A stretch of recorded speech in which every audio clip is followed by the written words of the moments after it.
Okay, so today is January 4th. January 5th. It is Wednesday. This is a really good day because we have so many different types of setups. And I want to review the lessons that you learn inside of the 10x FX program. And they're very important to understand. So when you first learn the strategies, you learn how to use the different indicators.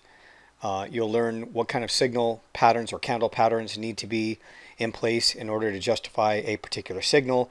You'll learn how to confirm them. And then you'll also learn where the targets are and where the stop loss placement is, because each one is going to require a different stop and a different target, each strategy. And there are certain strategies that are better used in certain conditions. And then let's say, for example, if it was the HL30, we discussed last night that the pound dollar could look a little bit choppy. We would probably see more pressure to the upside on the pound dollar based on how the daily candles closed and the information that we got last night. And so we wouldn't want to trade an HL30 to the downside off of resistance. Let me show you the pound dollar really quick here. Here's what I'm talking about. This level right here. And that there at some point could be some kind of a pullback.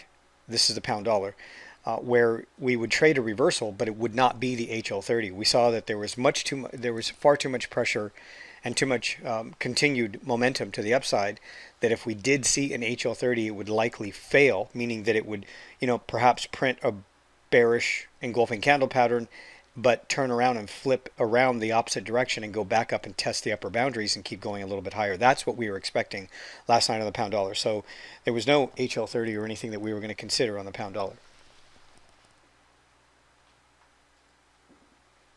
But you can see that there was a big difference between that one and this one here, which is the euro dollar.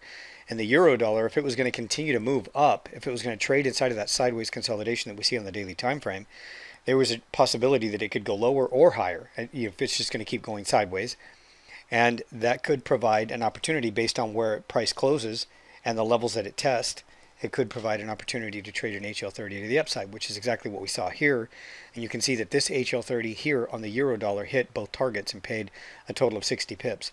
Now at some point, there's likely to be a reversal. We don't immediately just short or sell because it's been in some kind of a trending mode, and then start looking for a sell opportunity. I know some people will do that. There has to be a very specific setup in order for me to trade a reversal. And if it's not an HL30, which up here at resistance, it could have been that price bounced off of support here, created an HL30, and then we could have traded it up here to the upside, and then it could have printed a reversal, and we could have traded an HL30 off of resistance back down for another 20 to 60 pips. But that's not what happened today. We expected it was likely to move up, and then we would find a reversal pattern that's similar to the HL30, but is not the same as the HL30 as far as the entry and the targets. So let me show you the reversal. Now, if you've been in the free Facebook group, we talked about the reversal. We've traded the reversal several times in the past few weeks because it's given us really good opportunities to trade the reversals that were not HL30s. Remember, the HL30 is very specific. It uses one indicator, the CCI, and it uses a very simple 20 pip target and 20 pip stop. But if the conditions are not optimum, it could reverse and go the opposite direction and exceed that, stop you out, and then perhaps turn around and come back down and hit its targets. So you might get stopped out prematurely. You don't want to be in that situation. But what would help you is to trade something a little more reliable, like the Tech 1 trade. So we're going to go over here to this page here. This is my divergence page. This is really my reversal page with a reversal template. And this is the euro dollar, and this is the 30-minute time frame. So this is what we traded later after the HL30 hit all of the targets, the two targets that paid 60 pips to the upside. And then when it broke out above, it found some resistance. And this is the pattern that we see once again. And let me review, for those of you who are in the 10x FX program, how this pattern sets up and what we look for as far as the signs for a reversal. So keep in mind, what we're watching is an uptrend as it starts to move higher, of course, and we're noticing that most of these stronger up movement or up moving candles, these stronger candles, bullish candles, are actually closing outside and above the upper Bollinger band. This is a method that I learned from John Bollinger. We also incorporate bandwidth, and I use the CCI indicator for confirmation. So again, in the initial up move or wave, and then on the final up thrust before the second one that gives us our confirmation, we see again the bullish candles are closing outside and above the upper band. And then it starts to go sideways for a little bit here, and it in some cases will actually print what looks like a reversal candle pattern. But it's the first attempt. Now sometimes these first candle patterns will work, but very often, how many times do you see tests, right? We see multiple tests on every market, every time frame of previous highs and lows, and it'll do this. So this is what I'm looking for. This is a more picture perfect reversal candle pattern to me, as opposed to just immediately waiting for price to top out, print a little candle that looks like this, shooting star or something to that effect, and then a reversal bearish candle, and then short. I know that there's likely to be tests, and the tests to me are confirmation that it's not likely to go much higher, and that it's moved, it's more or less exhausted, and that it's going to roll over. One of the things that I do to improve this trade opportunity even further is to count the waves, as you've seen me do on many of the videos. And if you're a 10x FX coaching client, you have access to that module where I'm teaching you how to count the waves. And what we're doing is on these upswings, we're actually watching Euro futures and counting the number of futures contracts that we see participating in these waves. So it would be one wave here and then a pullback. We would notice the amount of volume in this pullback, and then we would notice the amount of volume in this last two candle wave to the upside where it tests and then fails and doesn't close any higher than that, and then it rolls over and we see more volume coming into the downside. That's also confirmation. That is actually supply and demand, and that's what we're looking for. That's much more accurate than just simply using an indicator like that. But if you don't use the wave counting method and you're looking for an additional, or if you're looking for an additional source of confirmation, this template, this reversal template with the Bollinger Bands, the CCI, and bandwidth will help you. And I teach you how to use the Bollinger Bands, CCI, and bandwidth for reversals inside of the course. That's the Tech 1 trade. So that's what we had here. We had a Tech 1 trade, and I had to wait until I had my signal, which was here on the close of that candle, which was 1.1336. Now I mentioned on the first, or on the last few waves in the last, sorry, not the first, but in the uptrend and the last move that sort of prints a high, and then we get the sideways action and then the final test, all of these bullish candles are closing somewhat outside the upper band. But when it prints the reversal pattern, the last move up, I want to see the bullish candles attempting to break the high and testing the high, but they need to stay inside and below the upper band. If they don't and they close outside and above, I probably wouldn't short this. Or it might move down a little bit more, but then turn around and go back up one more time. Sometimes I see a third test in a situation like that. So it has to be a picture perfect reversal candle pattern. This is the 30-minute chart, by the way, and I like using reversals for intraday opportunities like this on the 30-minute time frame. And the reason is I'm also very specific about my take profit levels, because I got to be realistic trading off of a 30-minute time frame. This is not a daily time frame where I'm expecting a 100, 200, or 300 pip move. This is an intraday move on a 30-minute time frame to pick up some quick pips. So getting in at 36 in a situation like this, and I say this all the time, I'm going to be trading to psychological levels, or I'm going to be paying attention to these pivot points. And the fulcrum, or that center pivot point, is also a very important location for me, because very often price will go right to it and then sort of bounce around and oscillate once it slows down around those levels. Not always, but that's what I'm looking for. And I can safely trade it, and even if it doesn't do what I just described, I can still lock in profits and still be very profitable on the trade. So an entry of 36, my first psychological level target is going to be 20, because I'm going to be trading it to the downside. The psychological levels are the 20, the 00, the 50, the 80, and then the 50, and then the 20, and then all the way back down. And then on the way back up, it's going to be the 00, the 20, the 50, the 80, and then the 00 again. So you can see here with an entry of 36 to 20, well, here's 16 pips. And then here's the final target down here at 1.1300. And it fell just half a pip short on this one, and we closed out the trade. So I execute these trades with my coaching clients. They do the same thing. So on that final trade, when we scale out of it, it pays a total of 36 or 35 pips approximately. So that's how we traded this reversal after we traded the HL30 on this same pair to the upside. The same pair paid 60 pips on the HL30, and here is the one I just showed you on the other template, which is the Tech 1 trade short that paid 35 pips. So we had 60 pips here, 35 pips here. Let me show you another trade. Another trade that developed today was the continuation breakout trade. So the continuation breakout trade is a very interesting strategy. I developed this. This was actually the very first technique that I developed on my own, incorporating Bollinger Bands, CCI, and MACD. So I started trading late 2000, early 2001. And in 2001, I had come up with this strategy after a while of and a horrible experience joining different chat rooms where they were calling out trades.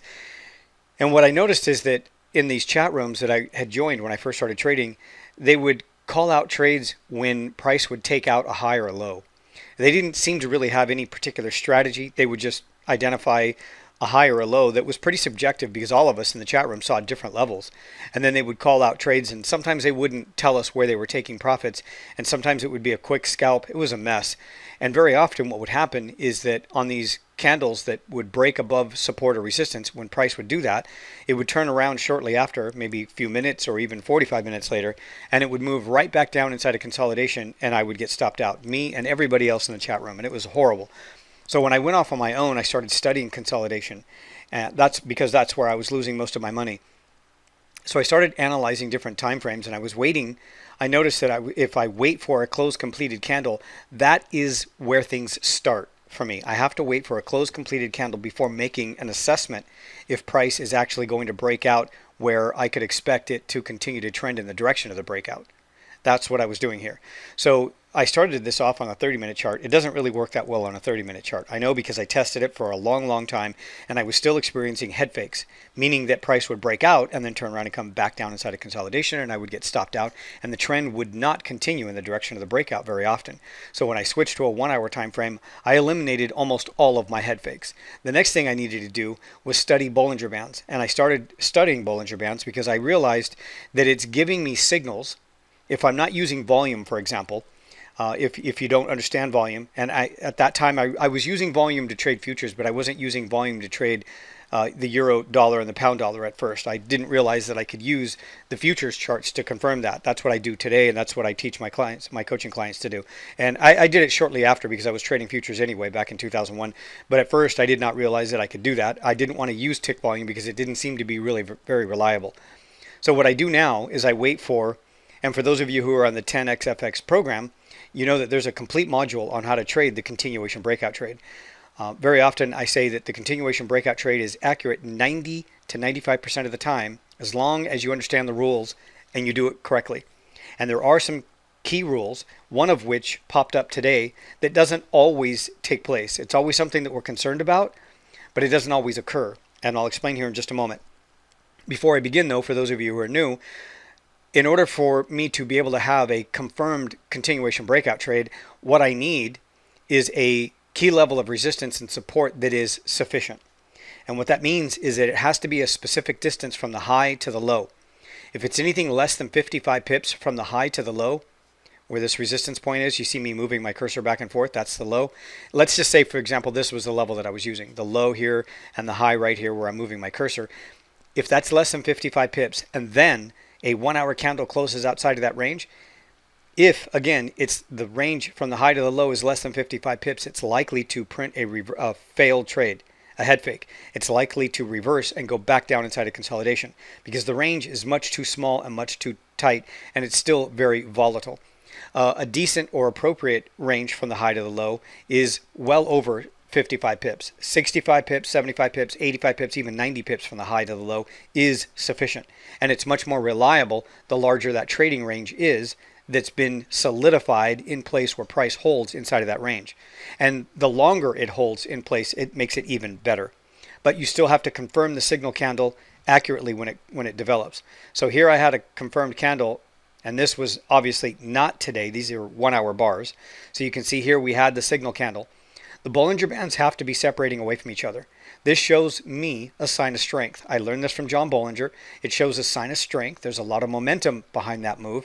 And this is in case you can't use volume and you don't know how to read volume. You need something to indicate that there's a sign of strength in this opportunity. And then, of course, the CCI and the MACD have to be confirming.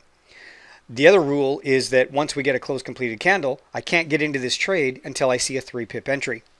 And the 3-pip entry, you can see, did not happen on the next candle. Matter of fact, it took almost 24 hours before it actually gave us an entry, which was today. So you get a candle in some cases. And the reason that it took so long in this instance, in my opinion, it's because this pair has been in an uptrend for a very long time. Let me show you. So at the end of every day, I do a homework session with my coaching clients. And we take a look at the daily time frames. And we've been watching the pound dollar. This is the pound dollar, by the way. This is the daily time frame.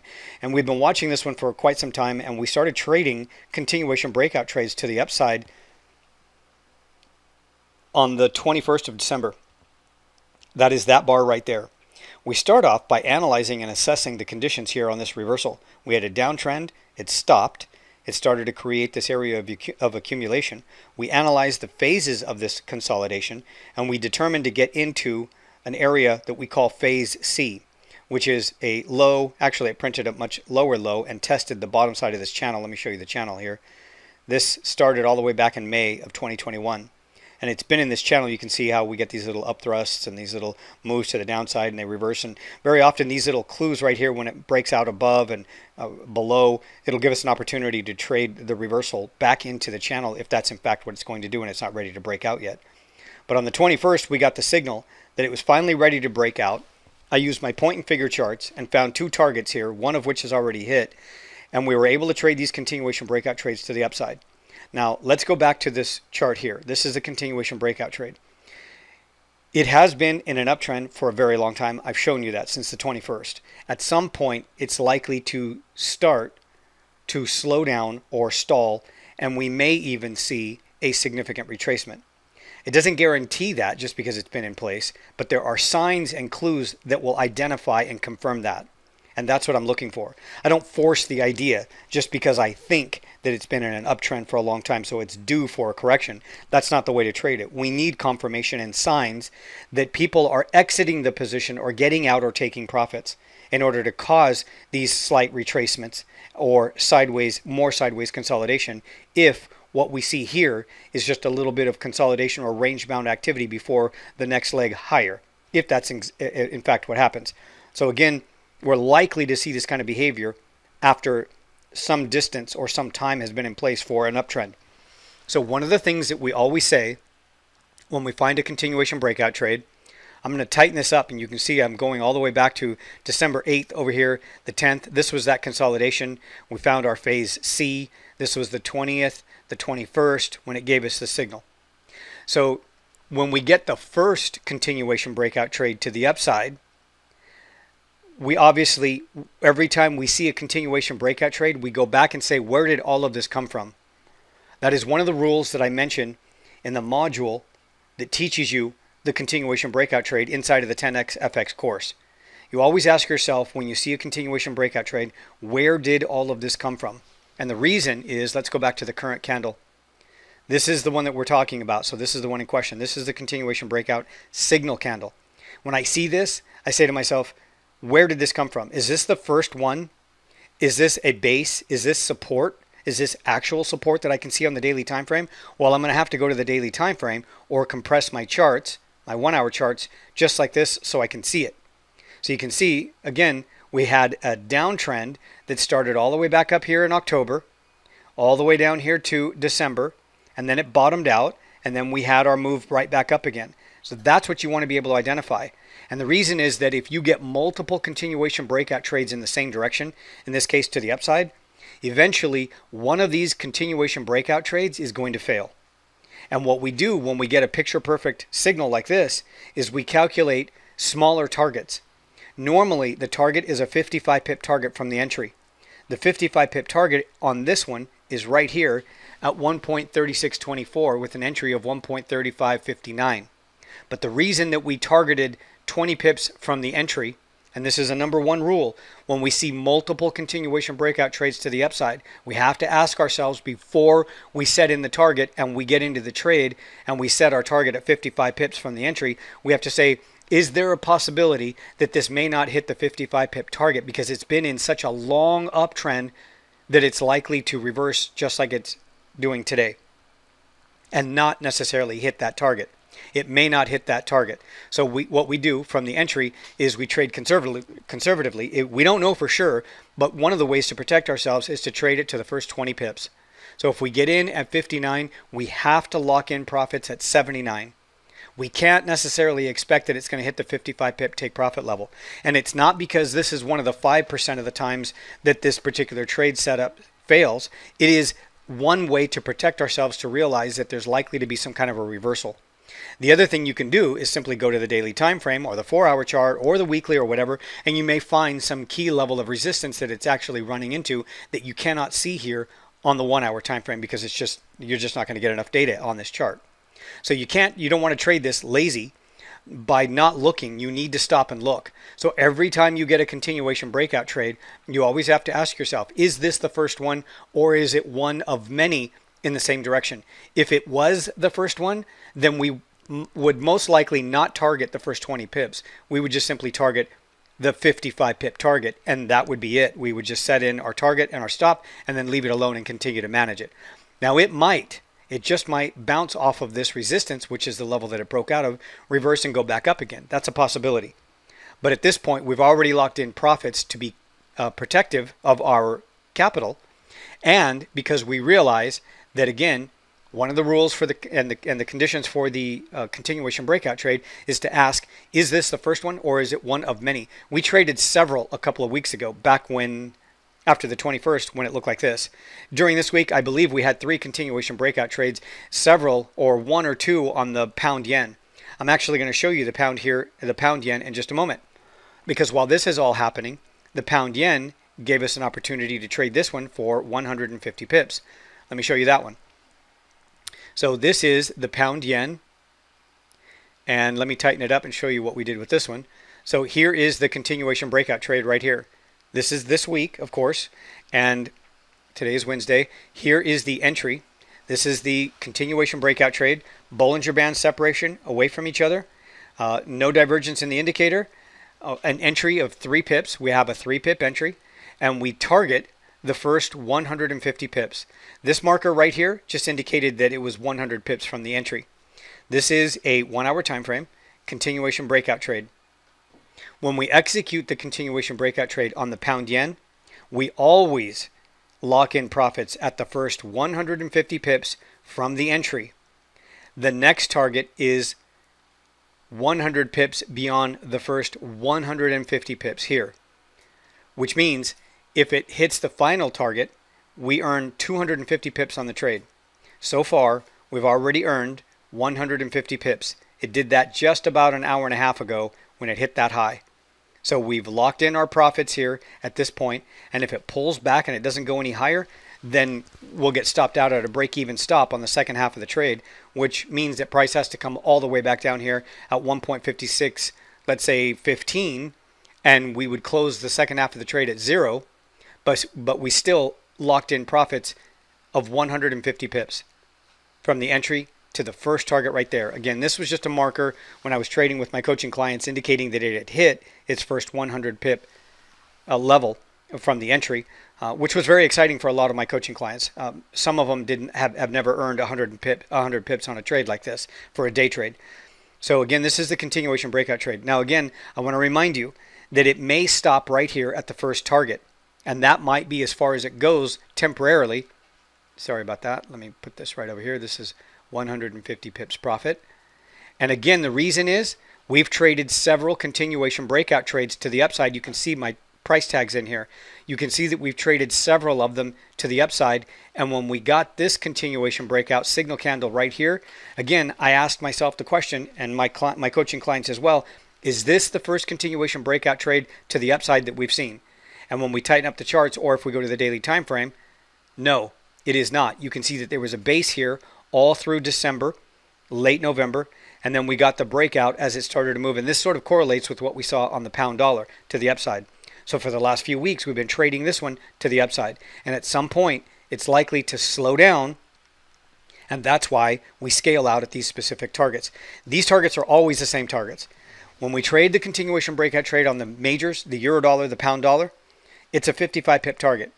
If it looks like it's a trend that's been in place for a long time, again, as I mentioned in the previous chart, we target the first 20 pips, lock in profits, and then if it continues, then we'll close the second half of the trade at that 55 pip target.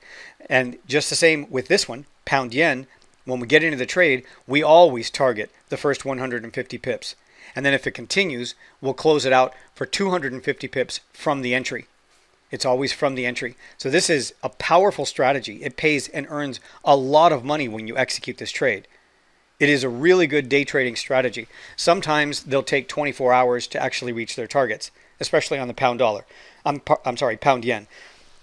Other times it will move relatively quick and it'll reach its targets within, let's say, 2, 3, 4, 5 hours.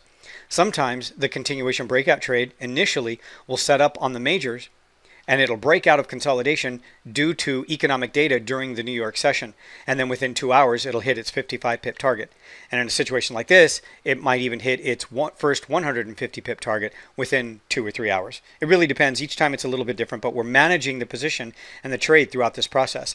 Now, if it doesn't go any higher than this first target right here, it is possible that we may find signs on the larger time frame at the closing prices at the end of the day, let's say on the daily time frame, weekly time frame, even the 4-hour chart, that it's likely to really not go any further and we might experience a further or deeper retracement. So in a situation like that, if we still have the second half of the trade open, well, then we might as well just go ahead and just lock in profits there. Remember, I had a 100 pip price tag right there, which was not necessarily a target. I just wanted to identify it and put it there for my coaching clients while we were updating our trade after the entry as it moved along. I think it took about 5.5 hours before it actually hit that first 100 point level where they were in profitability, 100 pips. But again, we may just close out the trade if it looks and shows signs that it's going to hold up here and really not go much further than that first 150 pip target. And again, the reason might be that we've traded this to the upside on this pair and hit our 250 pip target several times in the last couple of weeks, as you can see right here. So we don't want to push it. We don't want to tempt fate. We're in here to make money every day. We don't want to test the markets with our cash and our capital. We want to do the right thing and lock in profits. And earning 100 pips or 150 pips on a trade like this is a really good trade. This is a powerful strategy. Again, you can learn this inside of the 10x FX coaching program. And I also execute this trade with my coaching students. And just the 3 trades that I showed you so far, we've earned 245 pips just with the 3 trades alone. We had several other trades. And again, we trade other markets. Once I teach you how to learn, once I teach you how to read the charts the way that I do, we do trade crypto when there's opportunities. We trade commodities. Sometimes I'll give my coaching clients stock tips so they can trade off of, for example, the Webull or Robinhood app. It's not mandatory, of course. It's not necessary. My primary focus is Forex, and I trade Forex every day. Thanks for watching.